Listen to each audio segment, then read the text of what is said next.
Hey, what's going on, everybody? Welcome back to the channel. And as you all know, the FX5 is out. The FX5 is finally out from Sony.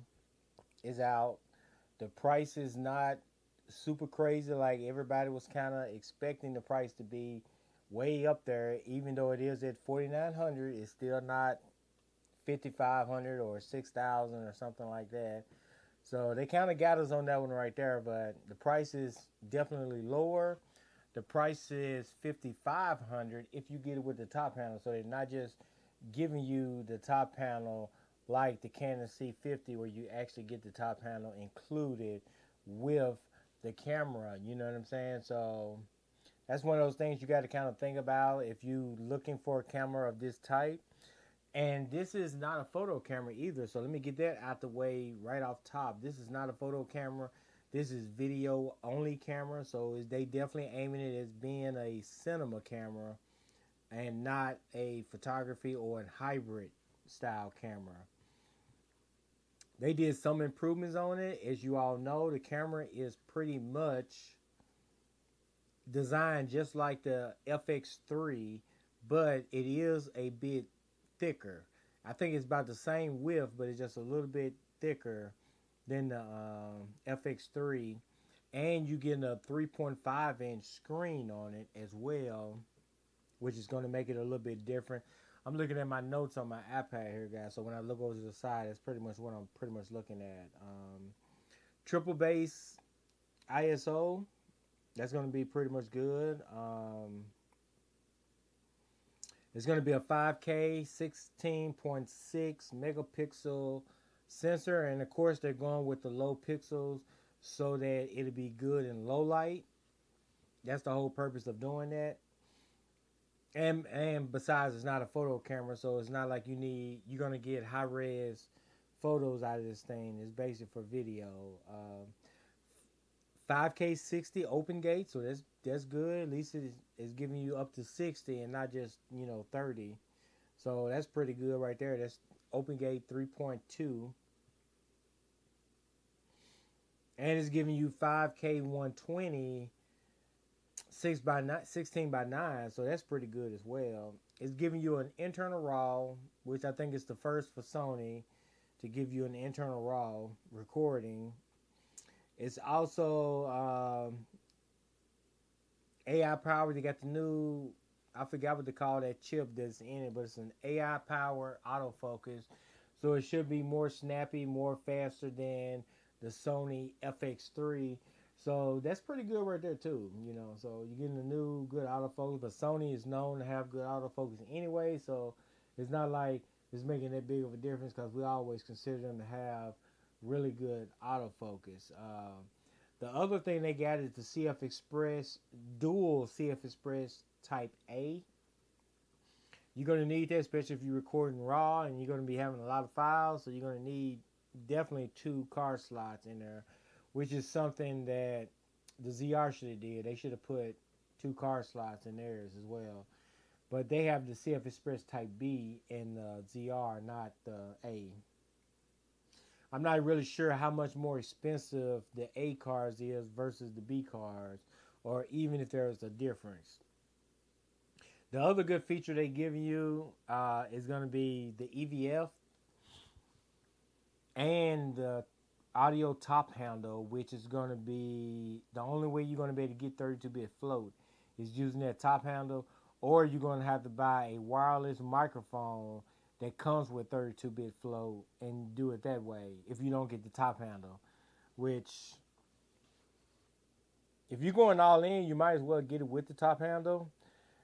Me, myself, I'm not sure yet if I'm going to get it with the top handle or if I'm going to go without the top handle. Like I said, with the top handle, it's pretty much 5,500, and without the top handle, it is 48 or 4,900. I have several microphones that does 32-bit float, and I'm not really sure if I would use the top handle. And I don't like the design of the top handle on this camera either. So that's that, for me. The other thing that they did a good job on. They actually got the mic ports and the headphone ports outside of the camera, so you don't have to actually, open up one of these little flaps to get to it. I'm surprised they didn't do the HDMI port the same way and make it where it was just open so you don't have to open the flap, because really opening up those flaps is kind of annoying, and having them open while you're using the camera is kind of annoying. So I'm not sure why they did that, but yeah. I know some people just rip the flaps off of their camera so they don't have to deal with them, but I really don't want to rip mine off because, I travel a lot, so I don't want to take the flap off and then it's exposed all the time. But as long as if they was waterproof, I wouldn't worry about it. I know the Sony FX5 is weather resistant, so I'm just going to assume that the mic jack and the headphone jack is weather resistant as well. It's probably not going to be a problem because, on cell phones, when they have headphone jacks and the USB-C ports, they're sealed, so the water, it don't matter if they get wet. The EVF is going to run you about $700. Now, on the EVF, I probably would have went with maybe $499 on the EVF, because I think the only reason why they choose the lower price, because if you look at like Ken Infinity and some of these other EVFs, they're all over $1,000. I think Sony went low on the EVF just so they'll sell it. You know what I'm saying? Just they made one. They were like, let's price it to where people will actually buy it, even if they don't use it, they'll still buy it. Because I'm pretty sure a lot of people is going to buy it and probably not going to use it. Now, the audio top handle, a lot of people will probably use the audio top handle. So that's probably one of those things, like I say, you might as well probably bundle it with the camera so that you already have it. Even if you do take it off and stick it in a drawer and don't use it no time soon, you at least have it. Unless you got 32-bit flow mics already and you don't really need it, or if you already got a mic system that you like and that you use all the time, then maybe you don't need the top handle. It's just one of those things where I think people out in the field, like indie filmmakers and stuff like that, may need the top handle more so than somebody that's, doing a talking head video like this where they already got audio equipment already, and the top handle may not be that important. So you got to base that on your situation that you're dealing with, on whether or not you actually need a top handle or not. The form factor is good. Like I said, it don't do photos. The form factor is really nice.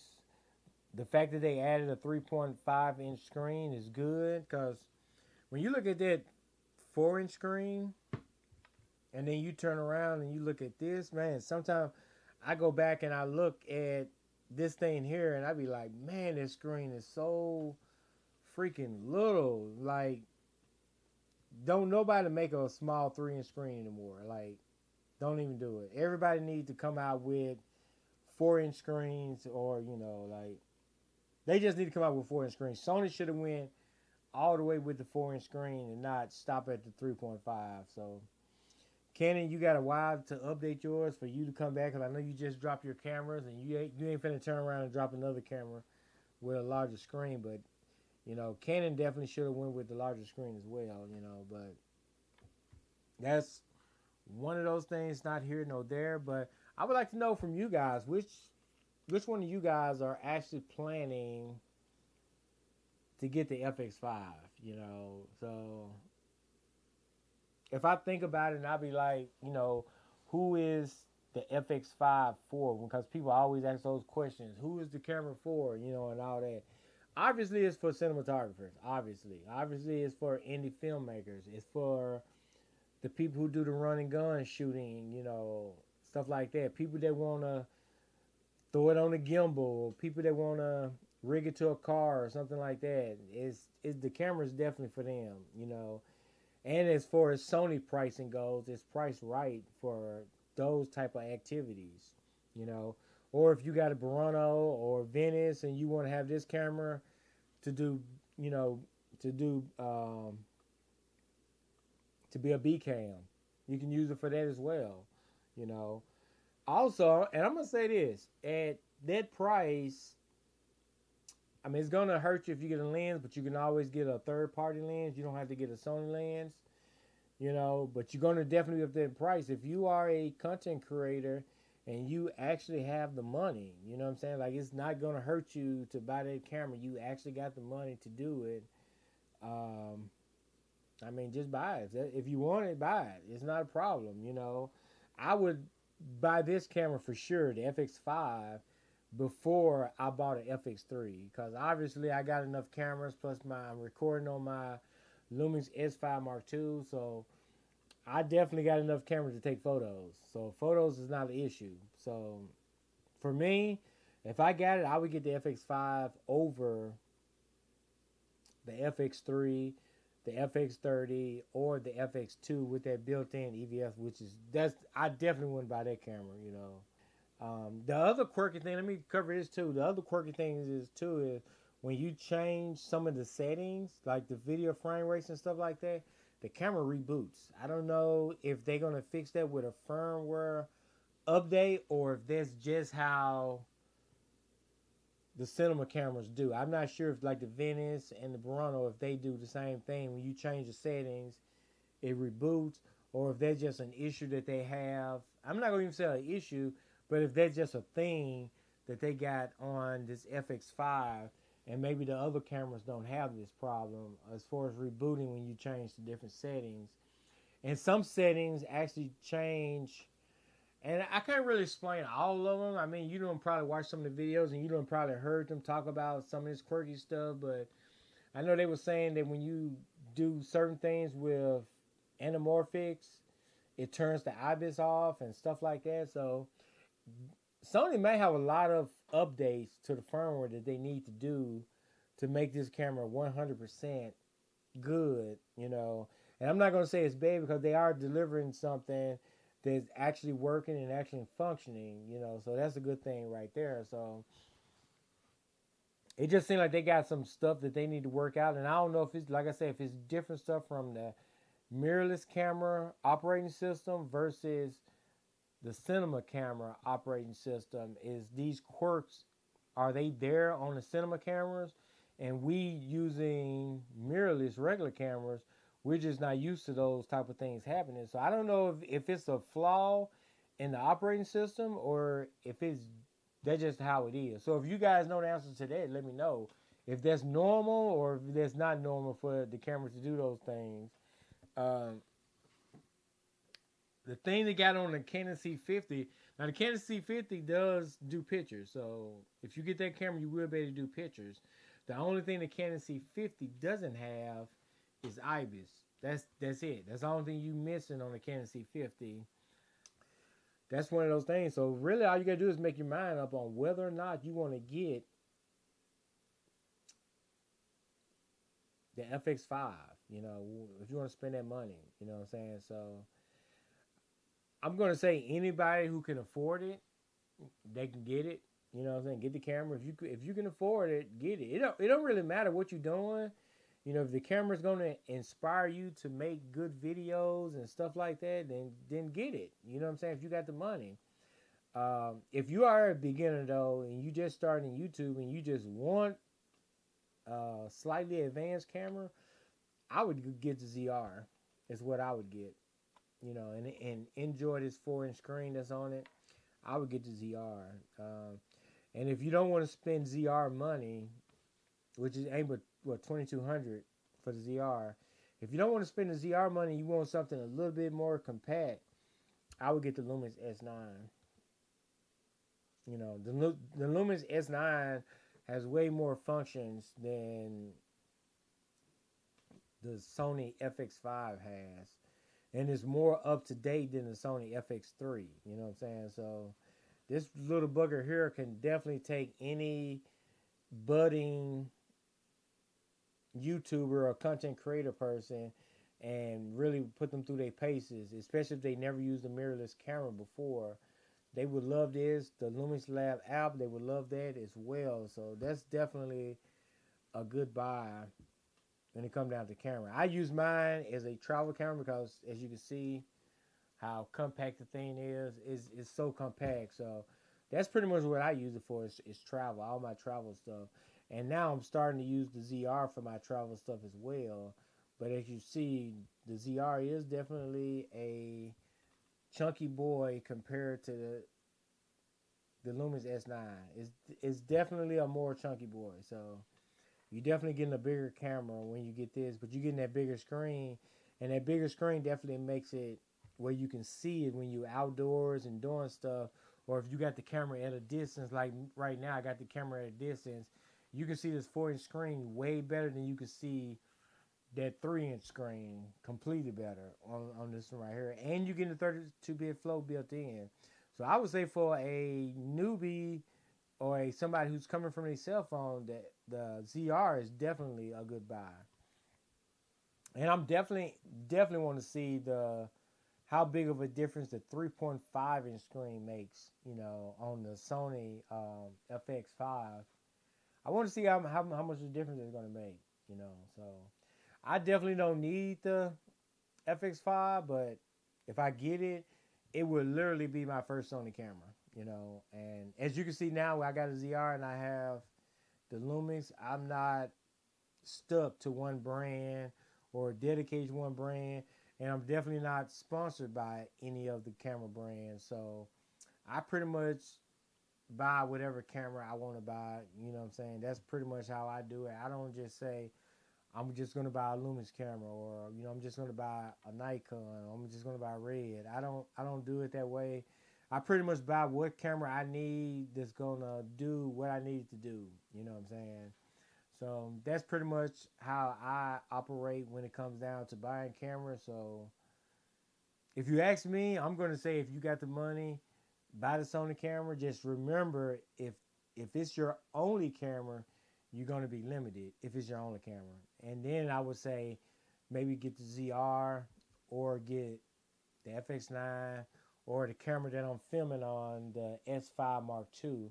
Get one of those cameras there if you don't have a photo camera, and you're going to need one with whatever type of video and social media stuff that you're doing. You're going to need to make sure that you actually got everything that you need in the camera. And if you start off with the FX5, you're not going to have that. You're just not going to have it because that camera does not have enough features in it for you to have it. So on another note, I am waiting on the Kinfinity Vista, and that's the camera that I'm basically waiting on, and I'm thinking I'm going to give it to the end of July. And if Kinfinity don't release the camera by the end of July, I think I'm going to go ahead and probably lock down on getting the Sony FX5 and let that be my first Sony camera. I just need to figure out what lens I want to buy. And the good thing about going to the E-mount for me is that I can use those same lenses on my ZR. So the autofocus and everything will actually work on the ZR from the Sony lenses. So it's not really going to hurt me to get the FX5 because I still won't be extending myself out there so far, because whatever lenses I buy for the FX5, I still can use them on the ZR as well. And right now, I don't even have nothing but this one Nikon lens. This 12 to 28 is the only Nikon lens I got. All the rest of my lenses are Viltrox. So for the ZR, those are the lenses that I've been pretty much using on the ZR. So I got some more ZR content coming as well, because some people wanted to see some footage and stuff from the ZR. So I definitely got that stuff on the way for you guys. I know y'all have seen plenty of stuff off of the Lumix S9. I'm not selling my Lumix S9, but I'm probably going to eventually replace my Lumix S5 Mark II with either the Vista or with the Sony FX5, so I can do videos like this, and that's how I'm pretty much going to do them. So, who knows? I might actually get the FX5 and actually get the top handle too. I don't think I need the top handle, but I might just end up getting the top handle anyway. But I'll have to see, because like I said, I can always use my wireless microphones in there, but if you're going to get the top handle with the FX5, it's better to get it from the get-go, because you're saving some money. If you bundle it together, you're saving a little money versus getting it the other way. But I'm going to give a Sony FX5 a thumbs up, guys. I don't think it's a bad camera. You just need to know what it is that you're doing, because it's definitely not a camera for everybody. And I definitely wouldn't jump up and sell my FX3 and replace it with the FX5. I would keep the FX3 and have the FX5, and then you can set them up as an A and B cam, however you want to do that. But I definitely wouldn't sell my FX3 to get the FX5, if that makes sense to you, because if I remember correctly, the FX3 actually got a mechanical shutter as well. So you got the mechanical shutter, you can take pictures and all that kind of stuff with the FX3, and if you sell it and you just have the FX5, you're going to be throwing away the photo function. So you got to kind of think about that as well if you don't have another camera. So I would, now if you got multiple, I can say that too. Now, if you got multiple FX3s and you want to sell one and then add in the FX5, that'd be cool right there. But I wouldn't, if I only got one FX3, I wouldn't sell it to get the FX5.